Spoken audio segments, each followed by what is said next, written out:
कैसे हो मेरे फुटबॉल के जाने वालों। तो यार फीफा वर्ल्ड कप खत्म हो चुका है, मेसी ने ड्रीम अचीव कर ली है। लेकिन अब हमारा क्लब फुटबॉल वापस आ चुका है और बहुत सारी चीजें हैं डिस्कस करने को। ट्रांसफर विंडो 10 दिन के बाद ओपन होने वाली है, तो उस पर निगाहें हैं सबकी। बेंजेमा ने अपना इंटरनेशनल रिटायरमेंट कल अनाउंस कर दिया है। लगता है डीडीआर डेशम से नहीं बन रही थी वाकई में, वरना तो मुझे यूरोज तो खेलते दिख रहे थे बेंजेमा, बट कोई नहीं। करीम बेंजेमा ने वर्ल्ड कप खेलने का जो सपना था वो 2014 में पूरा कर लिया था। उसके बाद बैलेंडोर भी जीत लिया है, मल्टीपल चैंपियंस लीग जीत ली है, सब कर लिया है। लेकिन अगर क्या कल करीम बेंजेमा, मतलब परसों अगर करीम बेंजेमा पिच के ऊपर होते तो क्या रिजल्ट बदला जा सकता था? अब वो तो जब होते तब पता चलता। लेकिन एक अच्छे करियर का एंड हुआ है यहाँ पे करीम बेंजेमा का। अच्छा तो नहीं बोलूँगा क्योंकि बैन के चलते 4 साल की फुटबॉल 5 साल की फुटबॉल उन्होंने मिस कर दी थी, but when he got back he was looking good for the national team. Didier Deschamps ने उनको नहीं किया उस तरीके से यूज़, एंड वर्ल्ड कप से एकदम से पत्ता साफ कर दिया करीम बेंजेमा का। जब आप उनको सिलेक्ट करके लेकर गए थे कतर तक, तो आपने उनको वर्ल्ड कप में यूज़ नहीं किया। इंजरी थी, लेकिन सुनने में आया था माइनर इंजरी है। जैसे नेमार की इंजरी को ब्राज़ील ने डील किया था, वैसे ही बेंजेमा की इंजरी को भी डील मेरे हिसाब से किया जा सकता था। But what's done is done. Argentina are the new champions of the world. Benzema have taken the retirement. But अगर हम बात करें यहाँ पे लियोनेल मेसी की, तो भाई मेसी ने अपना वर्ल्ड कप का सपना पूरा कर लिया है। हर एक ट्रॉफी वो जीत सकते थे वो उन्होंने जीत रखी है। सवाल अब ये उठता है कि क्या मेसी यूरोप में कंटिन्यू करेंगे, और अगर यूरोप में कंटिन्यू करेंगे तो क्या बार्सिलोना उनके लिए वापस आएगी? क्योंकि कल नसर अल खलीफी का जो स्टेटमेंट था regarding Messi and regarding Mbappe, वो यही था कि हम दोनों प्लेयर्स को अपने क्लब में रखना चाहते हैं। एक बेस्ट प्लेयर है टूर्नामेंट का, एक हाईएस्ट गोल स्कोरर है टूर्नामेंट का, और ये हमारे लिए पीएसजी के लिए बहुत बड़ी बात है कि हमारे 2 टॉप सुपरस्टार्स इस वर्ल्ड कप में शाइनिंग स्टार की तरह निकल कर आए हैं। देखो यार, पीएसजी के लिए एम्बाप्पे को और मेसी को रोकना बहुत मुश्किल हो जाएगा, क्योंकि मेसी अगर उनके पास अच्छा ऑफर आता है, और जैसी रूमर्स आ रहे थे कि मेसी शायद इंटर मायामी चले जाएं, आई वोंट बी शॉक्ड अगर मेसी सीजन के बाद यूरोप छोड़कर और फिर यूएसए में जाकर अपनी फुटबॉल खेलेंगे और अगले 2 साल या 2.5 साल जितने भी साल वो खेलना चाहते हैं उसको कंटिन्यू रखेंगे। लेकिन जैसी परफॉर्मेंस मेसी ने दी है एट द एज ऑफ 35, तो बार्सिलोना सोचेगी ज़रूर कि यार जो उन्होंने फैंस का भरोसा खोया है, जो एक तरीके से ला लीगा की स्पॉन्सर, मतलब आप कह सकते हो व्यूअरशिप जो डाउन हुई है, बार्सिलोना की नहीं हुई है, लेकिन ला लीगा लोग क्यों देखते थे? It was because of Messi and Ronaldo. Barcelona versus Real Madrid. अभी बार्सिलोना उस मुकाम पर नहीं है जहां पर वो मैड्रिड के साथ कंपीट कर पा रहे हैं। यूरोप में भी वो स्ट्रगल कर रहे हैं। हाँ, आप ये कह सकते हो, बट फिर आपने मेसी के बिना सीखा क्या? आपने मेसी के बिना किया क्या? वो बात ठीक है, लेकिन अगर मेसी अभी भी वो दे पा रहे हैं जो बार्सिलोना डिमांड कर रही है, तो डेफिनेटली बार्सिलोना को जाना चाहिए मेसी के लिए। एंड अब क्या बचा है यार? अब क्या ड्रीम और बची है? सिर्फ एक ही ड्रीम बची है सारे बार्सिलोना और मेसी फैंस की, कि यार मेसी का रिटायरमेंट बार्सिलोना में हो जाए, एंड हमने अपने लियो को जो इतने साल एंजॉय किया है, हम उसके आखिरी डेज भी अपनी बार्सिलोना की शर्ट में ही एंजॉय करें। अब बात आती है किलियन एम्बापे की।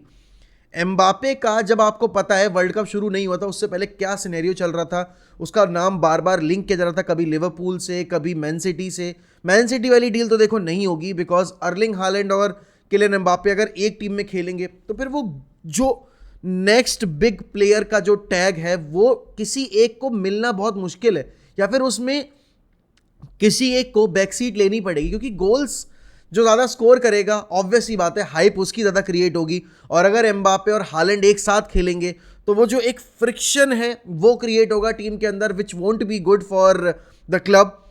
ठीक है, कमर्शियल बेसिस पे बहुत बड़ी चीज़ होगी, बहुत बेनिफिट करेगा कि आपके जो फ्यूचर सुपरस्टार्स हैं वो एक ही टीम में एक दूसरे के साथ खेल रहे हैं, लेकिन उसके बाद भी एक दूसरे के साथ compete कर रहे हैं। इट वुड बी लाइक कि भाई सनी वसीम की गोल चल रही है और उसमें जॉन अब्राहम और अरशद वारसी एक दूसरे के साथ compete कर रहे हैं, वो पास नहीं कर रहे हैं। या फिर आप चक दे इंडिया में वो चौटाला और वो जो दो भी थी दूसरी, तो उनके बीच की जो राइवलरी चल रही थी टीम के अंदर ही, वैसा कुछ सीन हो जाएगा। The only likeliest option for Kylian Mbappe, या फिर मैं ये कहूँ लाइकलीस्ट नहीं, the most perfect option for Kylian Mbappe is Real Madrid. और आपको बेंजेमा से मूव करना पड़ेगा। Benzema is not getting any younger. ठीक है, आप मॉड्रिच के केस को देखकर या बेंजेमा की करंट रन ऑफ फॉर्म को देखकर ये बात शायद ना बोलो, लेकिन अगले साल किसने देखा है? हो सकता है अभी जब सीजन का सेकेंड हाफ शुरू होगा तो करीम बेंजेमा की फॉर्म डिप करे, फिर उसके बाद आप अगर एम्बापे के लिए नहीं जाते हो और अर्लिंग हालैंड अगर वहां पर मैन सिटी में 2 से ज़्यादा साल रुक जाता है, तो फिर आप किसको लेकर आओगे? कौन है वो प्लेयर जो कि मैड्रिड की शर्ट को पहनकर डिलीवर करने का गूदा रखता है? क्योंकि देखो, प्लेयर्स तो आपने बहुत बहुत बहुत साइन किए हैं, ऐसा नहीं है कि आपने बड़े बड़े प्लेयर साइन नहीं किए। ईडन हज़ार्ड को जब आप लेकर आए थे चेल्सी से, he was the shining star of the Premier League. उस टाइम पे उससे बेहतर प्लेयर नहीं था प्रीमियर लीग में, because he was scoring goals for fun. वो उसकी जो ड्रिबलिंग एबिलिटीज थी, सब कुछ was on top of his game. Messi तक ने उसका नाम लिया था।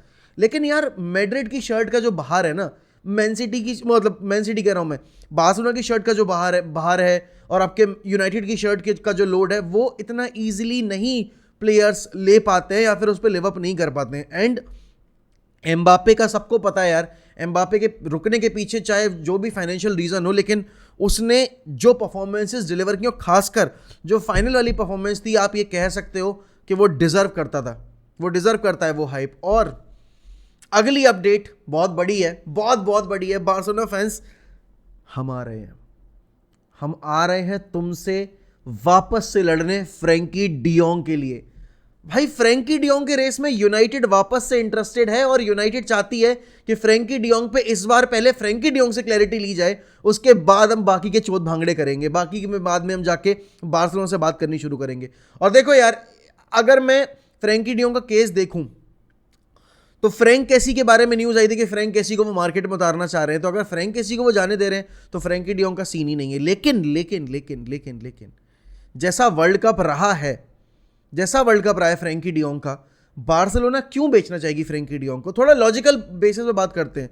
अगर उसका सैलरी इशू जो है वो सॉर्ट आउट हो जाता है, सब कुछ जो भी चीज़ें हैं, पहली बात तो सब कुछ सॉर्ट आउट हो चुका था, इसीलिए फ्रैंकी डियोंग ने रुकने का प्लान बनाया। अब आपके पास, आपको पता है, पिके नहीं है तो आपका वेजेस का जो इशू है वो भी सॉर्ट आउट हो जाएगा। सर्जियो बुस्केट्स ने इंटरनेशनल रिटायरमेंट ले लिया है, आपके क्लब फुटबॉल से भी वो रिटायरमेंट ले सकते हैं बहुत जल्दी।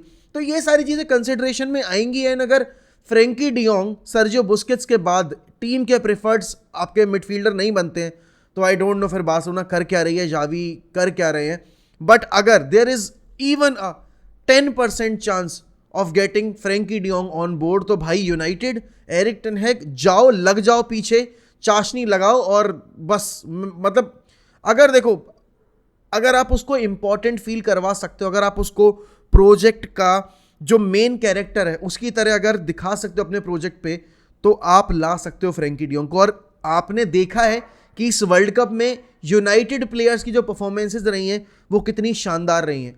चाहे आप फाइनल में रफाल वरान की बात करो, उससे पहले आप ब्रूनो की बात करो, डेलो की बात करो, आप चाहे बाकी टीम्स में अगर लिसांद्रो को जब मौका मिला आप लिसांद्रो की बात करो, आप ब्राजील में देखो कैसेमीरो की परफॉर्मेंस, एंथनी की परफॉर्मेंस, फ्रेड की परफॉर्मेंस भी अच्छी थी।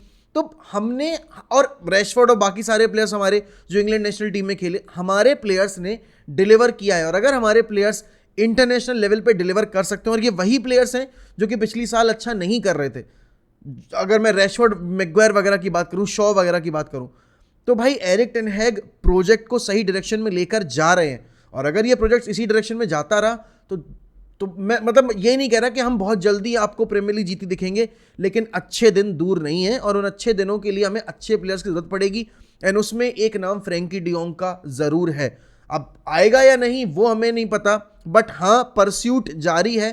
फेब्रिजो रोमानो ने भी इस चीज़ पर अभी परसों एक वीडियो बनाई थी जहाँ पर उन्होंने बताया था कि फ्रैंकी डियोंग के लिए वापस से यूनाइटेड पुश करेगी। तो it is going to be a very very crucial 30 days जब ट्रांसफर विंडो ओपन होगी। एंड यूनाइटेड के लिए खासकर क्योंकि उनको यूरोपा लीग में बार्सिलोना से टकराना है, और अगर उनको टॉप 4 फिनिश करना है, और जैसी न्यूकासल और बाकी टीम्स खेल रही हैं, उनको अपना स्क्वाड अप करना पड़ेगा। क्योंकि अब आपके पास रोनाल्डो नहीं है, और रोनाल्डो नहीं है तो आपको नंबर 9 की दरकार है। अब नंबर 9 के तौर पर आपके पास 3 ऑप्शन रखे हुए हैं टेबल पे। आपके पास कोडी गैक्पो का ऑप्शन है, जॉ फिलिक्स का ऑप्शन है, और एक नाम है दूसन लाहोविच का। अब आपको पता है यूवेंटस अभी किस केस में चल रही है, यूवेंटस की करंट कंडीशन क्या है। अगर हम दूसन लाहोविच की सिचुएशन पे कैपिटलाइज कर पाएं देन व्हाई नॉट। लेकिन अगर लॉजिकली सोचा जाए, जो इनसाइड फॉरवर्ड वाली फुटबॉल हम खेल रहे हैं, जिस तरीके से हम नंबर 9 के अराउंड अपना गेम डेवलप नहीं करते हैं, हम फ्रंट 3 को पूरा इन्वॉल्व करते हैं, नंबर 10 को पूरा इन्वॉल्व करते हैं, तो उस केस में आपके दो ऑप्शंस बचते हैं टेबल के ऊपर, और वो दो नाम हैं आपके कोडी गैक्पो और जाओ फीलिक्स का। अब अगर जाओ फीलिक्स लोन स्पेल पर आ रहे हैं और अगर आपके पास बजट है, मैं तो कह रहा हूं दोनों को लेकर आओ, क्योंकि आपको नहीं पता कि एंटनी मार्शल कितने दिन तक फिट रह पाएंगे, एंड आप रैशफोर्ड को वाइड फॉरवर्ड की तरह यूज करो rather than playing him as a number 9।